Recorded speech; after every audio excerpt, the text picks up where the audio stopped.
Eric, merci beaucoup d'être là aujourd'hui et de nous accorder du temps pour Verisme TV. Merci, merci à toi. Ça va être intéressant, Eric, parce qu'on va pouvoir parler de naturopathie, le métier qu'on partage tous les deux. Et d'hygiénisme aussi. Et on va pouvoir parler aussi d'hygiénisme, un autre terme qui est peut-être un petit peu moins connu. Ouais.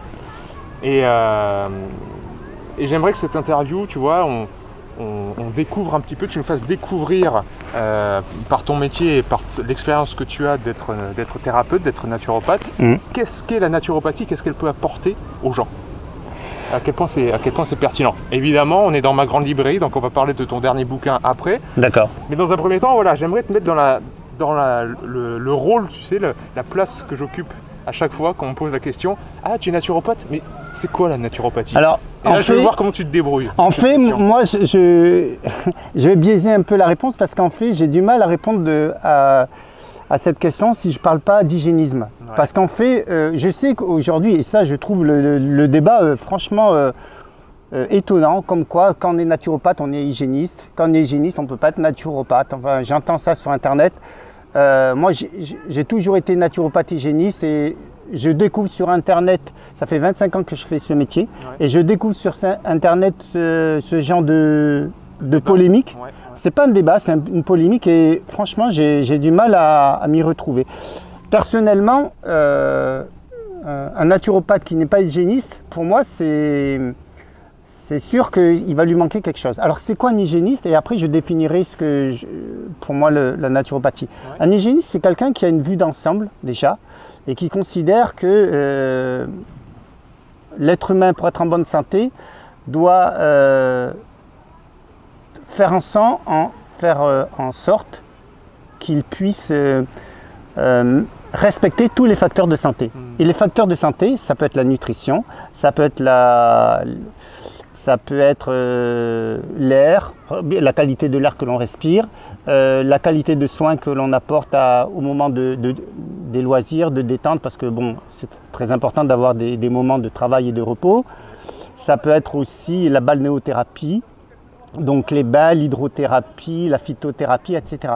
Alors en fait, quand on commence à passer en revue toutes les matières, tous ces facteurs, évidemment que moi, même si je pense qu'on ne dissocie pas la naturopathie et l'hygiénisme, c'est vrai qu'un naturopathe, lui, en fait, c'est un technicien, ça peut être un technicien de la nutrition. Il a appris la balnéothérapie, l'aromathérapie, la phytothérapie. Et en fait, le chef d'orchestre, c'est un hygiéniste parce qu'il va essayer de créer une sorte d'harmonie dans toutes ces biothérapies et essayer de les utiliser pour soi au quotidien et de les proposer à son patient. Pour moi, un hygiéniste, c'est quelqu'un qui a une vue d'ensemble, qui sait, alors bien sûr, il y a cette notion très importante d'homéostasie, savoir que le corps est capable de réguler des constantes et qu'il faut essayer d'entraver le moins possible les fonctions de l'organisme. Et c'est ce que certains hygiénistes reprochent à certains naturopathes, de dire vous intervenez et vous ne laissez pas le corps fonctionner. Moi, ce que je pense, c'est que, comme je l'ai dit dans une première vidéo que j'avais faite avec Thomas Defranou lorsqu'on avait proposé au début de l'année 2018 le livre, c'est que lorsque quelqu'un est complètement dévitalisé, lorsque son système immunitaire est à plat, comment croire que son système d'homéostasie va fonctionner au mieux? Et donc à ce moment-là, c'est même incontournable de pouvoir l'aider avec des compléments alimentaires ou avec des massages, etc. ou des techniques qui sont l'apanage de la naturopathie. Donc pour moi, un naturopathe et un hygiéniste, ça devrait être même indissociable. Voilà, un naturopathe devrait être hygiéniste et un bon hygiéniste devrait aussi avoir des connaissances très techniques à certains moments. Et donc, en naturopathie, on apprend tout ça dans le cursus. Donc pour moi, c'est quelque chose qui est indissociable. Et d'ailleurs, je te disais, et on en reparlera peut-être plus tard dans l'interview, que j'envisage de créer une école. Ouais. Et en fait, ça sera une école de naturopathie d'hygiénisme. Ça sera les deux qui seront proposés dans cette école. Est-ce que, moi j'ai l'impression, comme tu nous décris ça, et c'est un peu le fond de ma pensée aussi, que l'hygiénisme c'est une sorte de philosophie, de vision globale des choses. C'est ça. Et que le naturopathe est un peu plus un technicien, la casquette de thérapeute. C'est ça. Où il va arriver pour aider l'autre. Alors que l'hygiéniste, il travaille aussi sur soi et son environnement global. Enfin, c'est vraiment une philosophie. C'est pas forcément un thérapeute, l'hygiéniste. Il peut être pas forcément, il pas peut forcément. vivre de façon hygiéniste. D'accord. Hein, et alors que le naturopathe, lui, va être vraiment, c'est le métier de thérapeute tourné vers l'autre. Et donc oui, les deux sont ensemble, les deux sont indissociables, comme tu dis. Il y a peut-être des petites différences à trouver. Et selon toi, dans cette spécialité qui est la tienne, qui est l'hygiénisme et la naturopathie, quelles sont les plus grosses erreurs que tu vois ou les plus mauvais conseils que tu peux entendre de la part d'un naturopathe ou de la part d'un hygiéniste? Alors, d'un hygiéniste, ça serait ceux qui sont intégristes et qui refusent, comme j'ai vu ça sur Internet, qui disent qu'il ne faut jamais intervenir, jamais de plantes, jamais ceci, jamais cela. Donc moi, je ne me reconnais pas dans ce genre d'hygiénisme. Je propose un hygiénisme qui respecte tout à fait le corps humain, qu'on ne doit pas être intrusif, mais de temps en temps, on peut intervenir à bon escient. Donc voilà l'erreur que je verrai chez certains hygiénistes, et ils ne sont pas très nombreux au final, c'est des hygiénistes intégristes qui manquent de souplesse. Ouais. Voilà. Et en ce qui concerne certains naturopathes, ça serait, alors eux à l'inverse, ils seraient trop dans les compléments alimentaires, dans la technicité, et ils oublieraient la vue d'ensemble. C'est-à-dire que il faut savoir que tout ce que l'on fait, d'ailleurs c'est ce que je dis, un naturopathe ou un hygiéniste ne guérit jamais quelle que soit la maladie. Il contribue à favoriser, à apporter les facteurs de santé pour lui-même ou pour ses patients. Et c'est le corps lui-même qui guérit, c'est jamais ni le naturopathe, ni l'hygiéniste, ni le naturopathe hygiéniste. En fait, on met tout. L'idée, c'est de mettre l'organisme dans les meilleures conditions pour qu'il puisse lui-même restaurer son intégrité et retrouver la santé. Voilà, donc l'erreur de certains hygiénistes, c'est d'être trop fermé, de manquer de souplesse. Et certains naturopathes, ça serait d'être trop technicien et d'oublier cette vue d'ensemble. Cette notion d'homéostasie, de se dire qu'on est là pour aider, mais pas, on ne guérit rien du tout. Voilà. Pour moi, je te rejoins totalement là-dessus. Et ça me fait penser à une notion qui est essentielle, c'est la notion d'humilité. Ah ben, bien sûr. Que la plupart des thérapeutes perdent, parce que c'est très simple. Comme toi aussi tu le sais, puisque tu es exposé aussi sur les réseaux sociaux, Facebook, etc. Et quand on est thérapeute et qu'on commence à soigner une personne, et puis qu'on soigne aussi ses membres de sa famille, de toute la famille, etc., au bout d'un moment, ils nous regardent un petit peu comme un espèce de messie, ils disent « vous nous avez sauvés », ou on entend certaines choses. Et je comprends très bien qu'il y ait certaines personnes qui se perdent là-dedans, qui plongent là-dedans et qui tout d'un coup se sentent mus d'un espèce de pouvoir. Et il y a beaucoup d'ego qui se place derrière ça. Et on perd l'humilité de se dire, attention, comme tu viens très bien de le dire, moi je fais rien du tout. J'ai juste mis, il faut que je reste à ma place de thérapeute, j'ai juste mis la personne sur un nouveau chemin, mais en lui donnant des conseils, mais ce chemin c'est elle qui l'a arpenté, c'est son corps qui a fait les changements, c'est pour ça qu'elle a trouvé une meilleure santé, etc. Moi j'ai juste été l'aiguilleur qui lui a dit, tu sais, ce chemin-là, il marchera mieux pour toi, sans doute que ça rétablira certaines fonctions dans ton corps, etc., et que ton corps va arriver à surmonter une pathologie, que sais-je, etc. Et ça, c'est vraiment cette notion d'humilité, toujours se dire, et c'est un effort que je fais aussi sur moi-même, hein, je sais que je ne sais rien, hein, je me remets en question sans arrêt. Pour moi, ça, c'est la base vraiment d'un bon thérapeute. Oui, et en fait, cette notion d'humilité, être humble, en fait, on a... Après, on peut dire je suis humble parce que, je veux dire, dans la Bible, on parle d'humilité comme une qualité qui nous met à l'abri de certains défauts, l'orgueil, le ceci, le cela. Mais si on veut être simplement objectif, comment on peut s'enorgueillir alors que lorsqu'une personne guérit, entre guillemets, comment croire que c'est nous qui l'avons guéri? Évidemment que le thérapeute a une responsabilité parce que s'il donne de mauvais conseils, il envoie son patient dans le mur, ça c'est sûr. Donc un thérapeute se doit de faire beaucoup de recherches. D'ailleurs, un vrai naturopathe, c'est pas quelqu'un qui a fait 3 ans de formation ou 5 ans de formation. C'est quelqu'un qui a fait, ça fait 25 ans qu'il fait ce métier, ça devrait faire 25 ans qu'il fait de la recherche. Parce qu'en fait, on doit toujours se remettre en cause, on doit toujours étudier. C'est un métier, alors que n'importe quel profession, on a le diplôme et puis on peut faire ce métier toute sa vie. Comme je critique pas boucher, charcutier, ceci, cela. Et d'ailleurs même dans ces métiers-là, on nous encourage à se recycler constamment. Mais surtout un métier qui est dédié à l'autre, il faut constamment se remettre en cause, se former. Il y a énormément de notions nouvelles. Moi, ça fait 25 ans que j'adore la nutrition. Moi, c'est un peu mon dada. Ouais. Et je me remets en cause tout le temps. J'apprends beaucoup de choses. Et d'ailleurs, quand j'ai commencé à écrire l'hygiénisme et l'alimentation vivante, j'avais certaines idées, entre guillemets, un peu arrêtées par rapport au végan, au végétalisme. Je considérais que c'était impossible. Et puis après, c'était pas viable du tout. Après, j'ai rencontré certaines personnes qui font ça depuis plusieurs années, qui sont en bonne santé. Alors, je dis pas que c'est forcément un régime qui est accessible à tout le monde aussi facilement qu'on pourrait le croire, mais c'est possible. Donc, devant la réalité, eh bien, je suis prêt toujours à remettre en cause mes certitudes si à un moment donné, je m'aperçois que mes croyances ou mes convictions ont été remises en cause par l'expérience de XX personnes. Donc en fait, oui, c'est un métier qui demande de l'humilité, mais pas dans le sens biblique du terme où on ne veut pas pécher. C'est humilité dans le sens que on est... peut-être qu'on a été créé à l'image de Dieu, mais en tout cas, on n'est pas des dieux dans le sens qu'on n'est pas capable de créer un être humain, on n'est pas capable de créer quelque chose. Et on a quand même une grosse responsabilité, c'est de favoriser la vie. Et pour favoriser la vie, il faut connaître les processus de la vie. On ne peut pas respecter quelque chose dont on ne connaît pas les mécanismes. Et plus on les connaît, plus déjà on est impressionné de la beauté de la création et ensuite on la respecte. Moi, je situe un peu mon métier comme quelqu'un qui observe et quelqu'un qui ensuite ne fait... Moi, je ne crée rien du tout. Je fais que proposer à un moment donné un fonctionnement et si ce fonctionnement favorise la santé, ben c'est tout bon. Et d'ailleurs, quand moi j'ai des patients ça m'est arrivé dans certains cas d'avoir des guérisons entre guillemets spectaculaires dans certaines pathologies, ce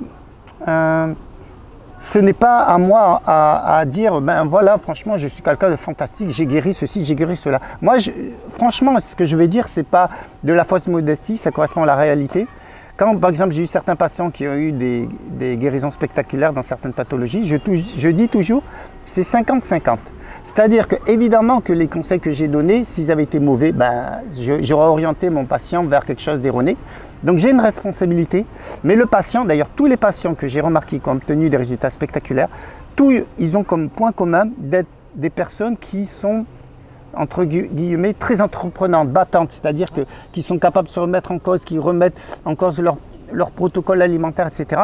Et donc on ne peut jamais dire qu'on a guéri, parce que guérir c'est quand même assez prétentieux, c'est la nature qui guérit, et nous on donne des conseils, et le patient il joue le jeu ou il ne joue pas le jeu, et après il y a la guérison au bout, dans certains cas. Alors, voilà. Finalement, la pertinence ce qui fait être un bon thérapeute, ça va être sa façon à convaincre la personne qu'il a en face de lui de changer ses mauvaises habitudes. Ça va être vraiment... Alors convaincre, j'aime pas le mot parce que convaincre, c'est comme si... Bien l'orienter alors. Voilà, c'est ça, parce que convaincre, surtout dans notre société, il y a un côté je te vole ton consentement. Ouais. En fait,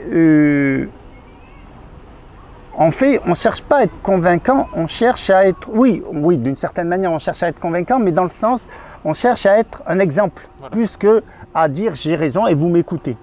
Parce que là, en fait, ce qui est embêtant, c'est que quand on joue ce genre de rôle, évidemment qu'on endosse quelque part l'image du gourou où il y a le maître et l'élève doit écouter le maître. Non, c'est pas ça. C'est évidemment que quelqu'un qui en a fait son métier depuis 25 ans, il a plus d'expérience. Mais moi, je trouve, j'ai aucun problème à ce qu'à un moment donné, mon patient me remette en cause, me dit, je suis pas d'accord avec vous, qu'est-ce que vous en pensez, etc. Bien sûr. Et j'emploierais pas le mot convaincant, je dirais être... je pense qu'un coach, voilà, déjà je pense que je suis plus un coach voilà. Ouais. Et un coach, c'est quelqu'un qui favorise le meilleur chez l'autre, mais qui n'est pas là pour dire c'est moi qui ai la vérité, vous devez m'écouter. Qui est là pour débloquer des potentiels chez la personne c'est ça. Et laisser s'exprimer la meilleure version de cette personne. C'est ça. Moi j'aime bien le terme de passeur. Si on parle de naturopathie, moi j'ai fait mes études à Esculape, donc à Aix-en-Provence. D'accord. Et c'est une des premières choses qu'avait dit Dominique Léozakoval, le président de l'école d'Esculape, c'était le naturopathe c'est un passeur. Et j'adore cette position de passeur, je le fais sur ma chaîne YouTube, mais je le fais aussi en cabinet, c'est-à-dire je suis juste un intermédiaire, une transition entre la réalité, la vérité, ce que je pense être une forme de vérité, mes expériences et vous. Et puis je passe simplement, je n'impose rien, je propose. Tout à fait. Et voilà, si on a le bon discours, l'empathie, l'humilité et qu'on touche la personne, eh ben, elle va se dire ok, j'essaye cette voie qu'on me propose et après la magie s'opère ou elle ne s'opère pas, mais c'est le cheminement après c'est à la personne qui reste. Est-ce que toi aussi tu as d'où t'es venu dans ta carrière ce besoin de se tourner vers l'autre, de passer tes expériences, ton savoir, de t'exprimer sur les réseaux sociaux, parce que tous les naturopathes ne le font pas. Alors déjà, il faut remettre les choses dans l'ordre. Moi, ça fait 25 ans que je suis naturopathe hygiéniste et ça fait que je suis sur les réseaux sociaux, ça fait 3 ans maximum. C'est vraiment très très récent comme expérience. Mais il y avait ce médium-là avant, les livres. Ah oui, moi en fait j'écris des livres depuis 10 ans. Enfin, je suis naturopathe depuis 25 ans. Pendant 15 ans, en fait, j'ai été un peu muet. J'ai accumulé beaucoup d'expérience. J'ai commencé à écrire il y a 10 ans en arrière. Donc mon premier livre est sorti exactement en 1987. Donc ça fait 10-11 ans. Et, 1987 ouais. Et donc 30 ans alors 1900, non, oh là là. En 2007 Non, oui, en 2017. Ouais, en 2007. En 2007. D'accord. Non, j'ai dit 1987 parce que ça correspondait à autre chose. D'accord. Non, alors 2007, j'ai écrit mon premier livre. Ouais. Mon premier livre est sorti en 2007. Il est sorti au mois de... je ne sais plus quel mois en fait, mais il est sorti en 2007. Et ensuite, j'ai écrit quasiment un livre par année. D'accord. Et au final, j'ai écrit 9 livres en 10 ans. Quoi. Ouais. Et celui-là, il est particulier parce que celui-là, j'ai mis 3 ans pour l'écrire. J'ai travaillé 3-4 heures quasiment tous les jours pendant 3 ans, même s'il y a eu des périodes où c'était moins, le rythme était un peu plus relâché. Mais j'ai énormément travaillé et c'est vraiment un livre de synthèse qui représente mes 25 années d'expérience. D'accord. Voilà. Et donc ce besoin d'écrire, ce besoin de transmettre, d'où est-ce que ça vient? Alors déjà il faut savoir que je suis devenu naturopathe parce que j'étais pas malade mais j'avais plein de petits troubles de santé qui me dérangeaient, etc. Donc dans un premier temps j'ai commencé à faire des recherches. Ouais. J'ai lu des livres, etc. Et puis après, bon, je suis devenu naturopathe. Et puis évidemment que quand on devient naturopathe, et surtout dans ma position qui a été puisque mon premier livre est sorti il y a 10 ans, ça veut dire que pendant 15 ans, j'avais rien produit extérieurement, à part des consultations privées. Et donc à un moment donné, c'est vrai que quand on accumule des connaissances, c'est évident qu'à un moment donné, il y a ce désir de le communiquer parce qu'à un moment donné, on se dit ça ne sert à rien. Ça ne sert à rien d'avoir du savoir si ce n'est pas, comme tu le disais tout à l'heure, pour passer cette information, pour passer ce savoir. En fait, on est juste cette notion de passeur et de relais. Moi, je me situe bien comme ça avec ces termes. Et d'ailleurs, la vie, c'est ça. C'est comme aux Jeux Olympiques où on transmet une flamme, et bien la vie, on transmet la vie et le savoir doit se transmettre. Et d'ailleurs, toute la vie, tout le processus de la vie fonctionne sur cette transmission. Sur le plan génétique, ce n'est que ça. Donc oui, à un moment donné, j'avais accumulé du savoir et ce désir était... Alors, ce désir, au départ, c'est des gens qui m'ont dit « Pourquoi tu n'écrirais pas ?» Et moi, je suis quelqu'un qui est lent à la pédante, on me dit une chose, je ne réagis pas de suite. Et puis après, c'est vrai qu'on me l'a répété assez souvent, donc après je me suis dit, bon, ouais, pourquoi pas écrire. En fait, c'est vrai que quand j'ai écrit mon premier livre, je n'y croyais pas. À partir du moment où on fait quelque chose de nouveau, surtout sur des personnes un peu comme moi, un peu introverties, on a du mal à se faire confiance, à se dire, je vais y arriver. Et après mon premier livre, je me dis, ah mais ce n'est que ça. La difficulté n'était pas du tout énorme. J'avais sûrement amplifié ça dans ma tête. Et puis j'en ai écrit un deuxième, un troisième. Là, j'en suis au 9e et je pense que je ne vais pas arrêter. Voilà, honnêtement. Et chaque fois que je finis un livre, je me dis, je me propose une période de 1 an, 2 ans. Et puis en fait, je repars toujours sur quelque chose. Super.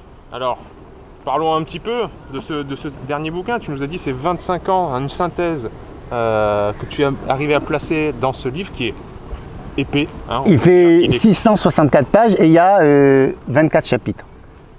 Qu'est-ce que les gens vont pouvoir y trouver? En quoi ça peut aider quelqu'un de nos jours? Voilà. Quelle est la pertinence de Alors, au-delà du fait que c'est un livre où on va retrouver les fondamentaux de l'hygiénisme, les fondamentaux de la naturopathie, c'est un livre qui est... en fait, j'ai voulu que ce livre soit... C'est un peu un défi qui puisse intéresser le novice et qui peut intéresser le professionnel qui déjà sait beaucoup de choses. Alors tout ce qui est un peu technique, tout ce qui est un peu... qui peut éventuellement freiner un lecteur qui ne connaîtrait pas ces matières-là, j'ai rentré ces informations dans des notas. C'est-à-dire un nota, c'est un début de nota, fin de nota, et toute l'information est écrite en oblique, ce qui fait que si à un moment donné le lecteur n'a pas envie, parce qu'il trouve que c'est trop technique, ceci, cela, eh bien il saute le nota et il continue son chapitre. En fait, c'est un livre qui est dédié à tout public, que ce soit un public averti ou un public néophyte. Et ensuite, c'est un livre dont l'ambition majeure est de favoriser l'autonomie. Évidemment qu'aujourd'hui, parler d'hygiénisme en 2018 ou parler d'hygiénisme il y a un siècle en arrière, c'est pas exactement la même chose. On vit dans une société qui est hyper polluée. On vit dans une société où la communication règne en maître. C'est une communication qui sert en fait à masquer la vérité, le mensonge partout. Aujourd'hui, un consommateur qui n'est pas averti, il prend son caddie, il va dans une grande surface, il achète tout ce qu'on lui a proposé, eh bien il va se retrouver avec 80% de produits qui ne correspondent pas à l'intégrité, au respect du corps humain. Donc, c'est un livre qui essentiellement est là pour favoriser des prises de conscience. J'ai par exemple fait un chapitre qui s'appelle « Sommes-nous en bonne santé mentale ?» où j'explique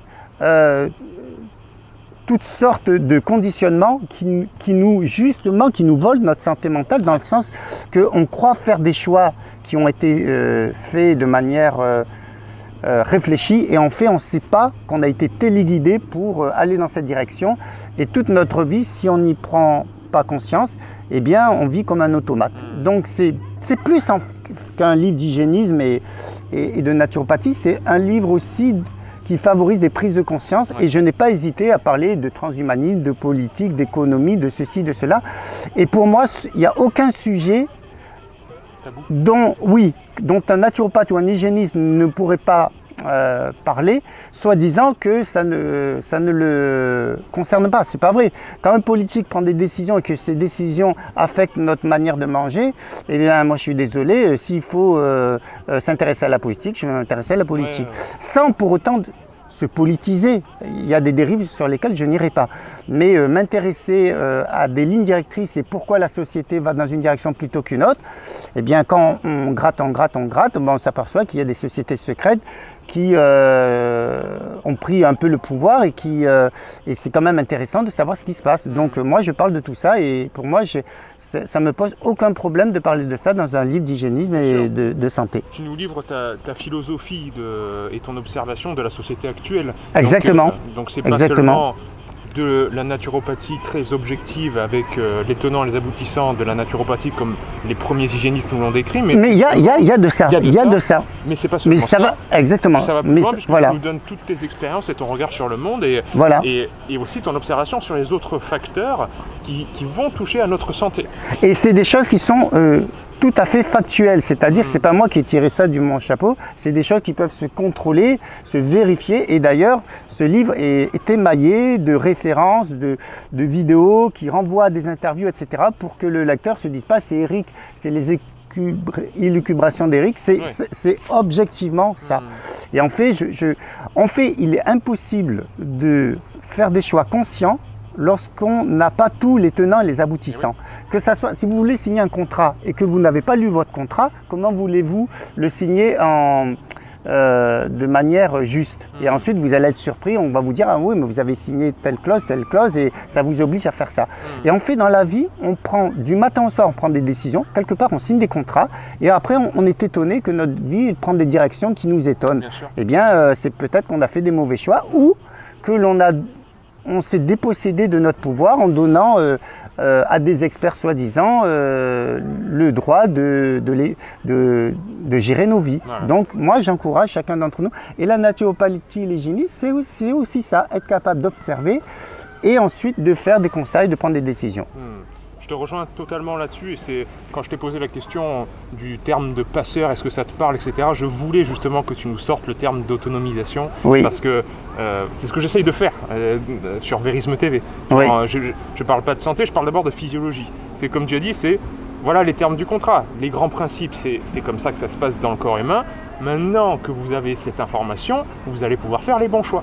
Voilà. C'est ça. Si on a cette prise de conscience et on se réapproprie une certaine forme de connaissance du corps humain, tout d'un coup on sait, ah ben non, mais cette petite habitude que j'avais au quotidien, en fait elle n'est pas si bonne pour moi.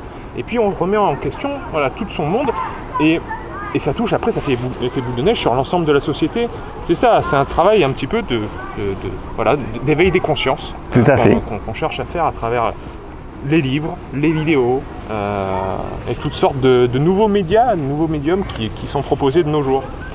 Parmi ta longue carrière, ta riche carrière, quel serait pour toi le plus gros échec que tu aies connu qui ait donné naissance à une réussite?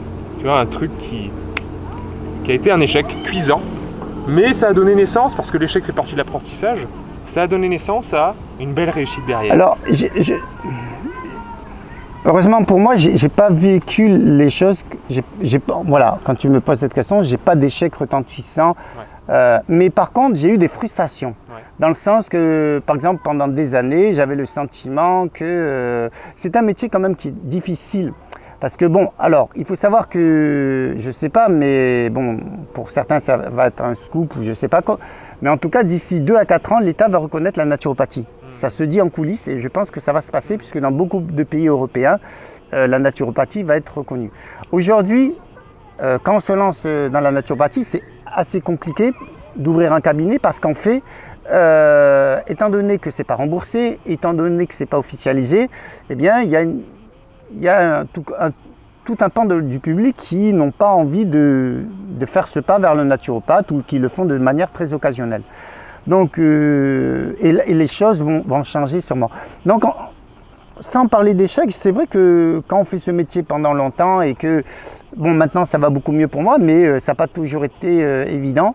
Et surtout il y a 20 ans en arrière, donc c'est plutôt la difficulté que j'ai eue pendant des années à m'autonomiser avec ce métier. Aujourd'hui, bon, ça va mieux. Et je comprends qu'aujourd'hui, il y a certains naturopathes hygiénistes, quand ils sortent de leur école, ils sont un peu frileux parce qu'ils ne savent pas trop si ce métier va pouvoir les faire vivre. Et alors, si tu me le permets, j'aimerais profiter pour dire que là, tu me parlais de mon échec ou de la chose la plus difficile que j'ai. Mais en fait, j'ai envie de dire qu'aujourd'hui, je suis sur mon projet qui est vraiment, ce projet dont je t'ai parlé, de créer une école. C'est évident que c'est à l'instant où je te parle, c'est le plus beau projet que j'ai, en tout cas le plus ambitieux, c'est créer une école. Pourquoi j'ai envie, pour moi c'est quelque chose qui est vraiment important, c'est parce que créer une école, ça veut dire que là, toi qui parlais de passeur, et bien quand on crée une école, ça veut dire qu'on va transmettre tout un savoir, alors au-delà d'un livre, puisque là, il y aura une formation diplômante. Ce sont des gens qui ensuite ouvriront des cabinets, etc. Ou pas, s'ils n'en ont pas envie. Mais en tout cas, je vais proposer une formation diplômante. Ça sera par correspondance. Et le niveau sera au minimum le niveau que l'on trouve dans une formation résidentielle. Et il y aura des choses qui seront particulières, spécifiques à mon expérience, si je peux passer, donner des clés, etc. sans prétention, mais comme tout naturopathe qui a fait un petit bout de chemin, on découvre des petites choses et c'est bien de les transmettre. Ah oui, alors ça, c'est un projet que j'ai entre 6 mois et 1 an pour mettre en place en fait, étant donné que c'est une formation par correspondance, j'ai tout un travail important à créer avec une informaticienne puisque toute la formation sera sur un site interactif. Ouais. Il faut que le site soit très bien fait pour faciliter l'échange des cours, etc. Ouais. Et il y aura des cours en résidentiel une fois par an, sans doute au mois de juillet et août, pour les cours qu'on ne peut pas proposer par correspondance, tels que la réflexologie plantaire ou peut-être l'iridologie, etc. Donc ça, j'ai un peu devancé ta question, c'est-à-dire que c'est vrai que c'est un projet qui me tient à cœur. Pour le moment, ça se passe bien. J'ai entre 6 mois et 1 an pour mettre ça en place. J'ai déjà des élèves qui se sont inscrits, comme quoi c'est une idée qui est intéressante. Et j'ai été très surpris de voir la demande et le fort potentiel qu'il y a, entre autres sur Internet, de demande de formation. Alors il y aura des formations diplômantes, il y aura des formations non diplômantes pour les mères de famille qui veulent juste des connaissances pour gérer l'alimentation de leur famille ou la santé de leur famille. Et puis il y aura aussi des modules à la carte. Par exemple, j'ai même une élève d'une autre école qui m'a dit: est-ce que je peux choisir le module nutrition chez vous? J'ai dit: il n'y aura pas de souci.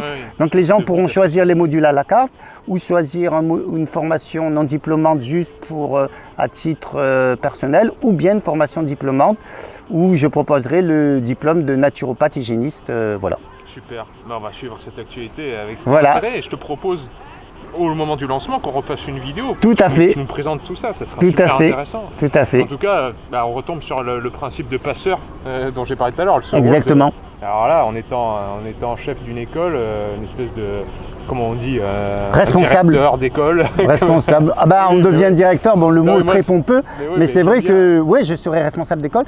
Et c'est vrai que le fait d'être responsable d'école, d'un coup on a l'impression que c'est quelque chose, une grosse responsabilité. Et on ne fait pas plus parce que quand vous êtes patient, quand vous êtes thérapeute et que vous avez un patient, vous avez une grosse responsabilité.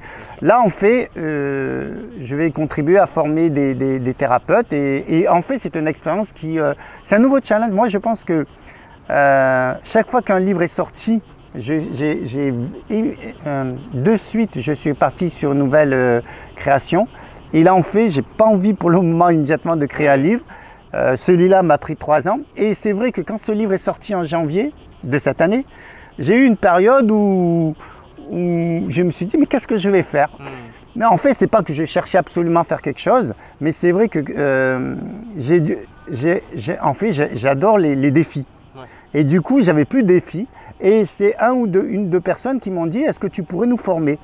Alors à un moment donné j'étais parti pour former une seule personne et puis je suis allé voir cette personne et je lui dis: mais je vais vous former, mais dans le cadre d'une école, et je vais former d'autres personnes. Et du coup, cette personne s'est inscrite, puis d'autres personnes. Donc voilà un peu comment le challenge a démarré. Et cette décision de créer une école date de 3-4 mois en arrière. Mais j'ai déjà bien avancé mon projet. Super.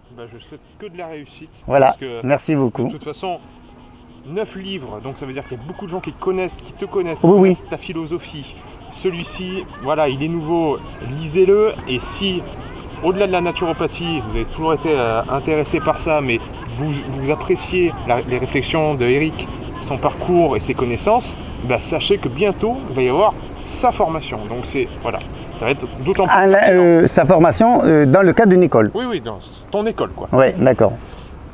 Dernière question, c'est la question un peu récurrente sur Vérisme TV quand je fais des interviews. D'accord. C'est l'expérience de pensée, comme aimait bien le faire Einstein. Imaginons, j'ai inventé une machine à remonter dans le temps, et je te mets dedans. Et on retourne 20 ans en arrière. Et tu te rencontres toi-même, toi, 20, donc à 20 ans, moins 20 ans, je sais pas quel âge tu as. J'ai 55 ans. Donc tu te rends compte à 35 ans. D'accord. Tu rencontres ton double. Qu'est-ce que tu te donnes comme conseil? Je l'ai déjà entendu cette métaphore. Moi, en fait, franchement, ce que je veux dire, je ne suis pas prétentieux, mais je le dis comme je le pense. Je suis content de mon parcours parce que j'ai comme personne, je suis issu d'une famille qui n'a pas été très simple pour moi. D'ailleurs, en 2014, j'ai fait un livre autobiographique parce que j'avais besoin de mettre à plat beaucoup de choses, d'expériences un peu lourdes que j'avais familiales. Et en fait, eh ben,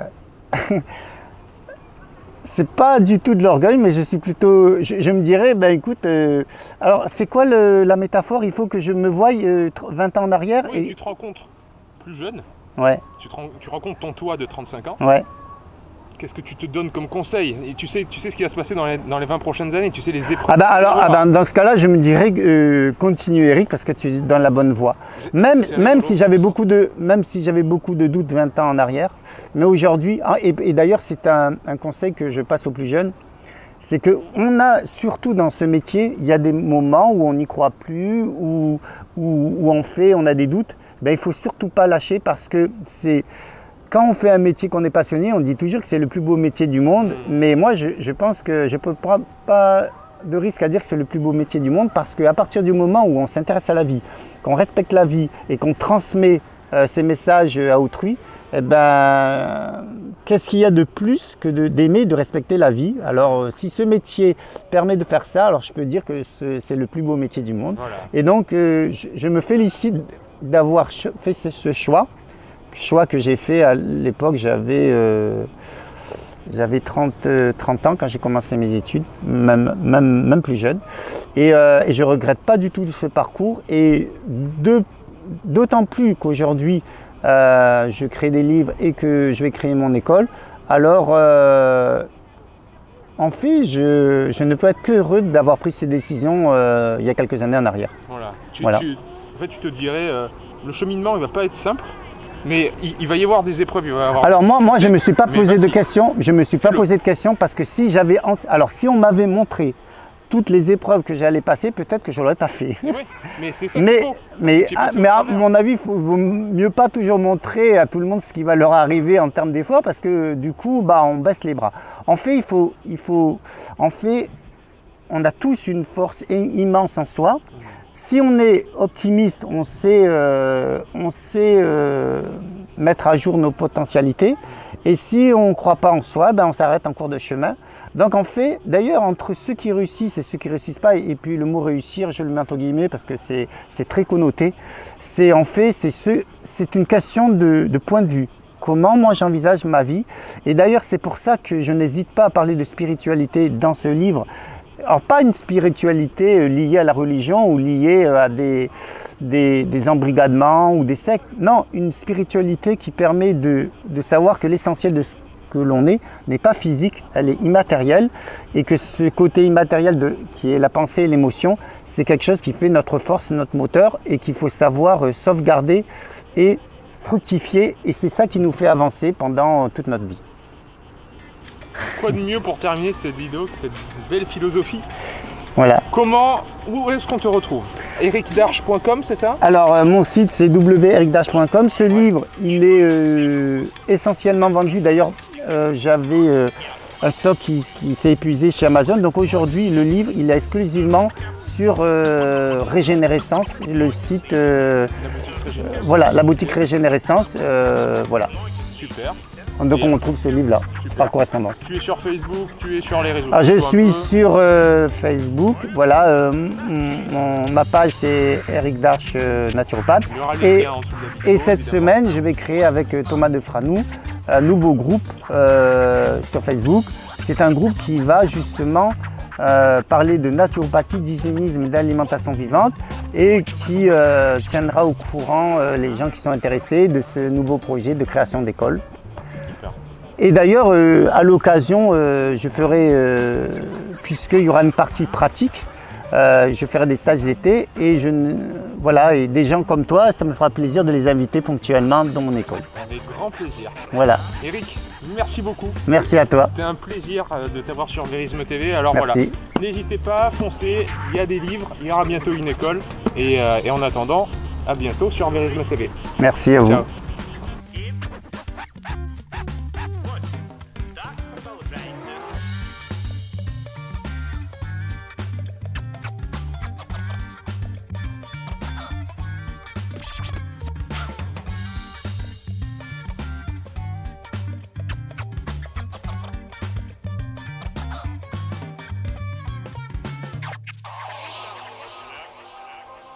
как?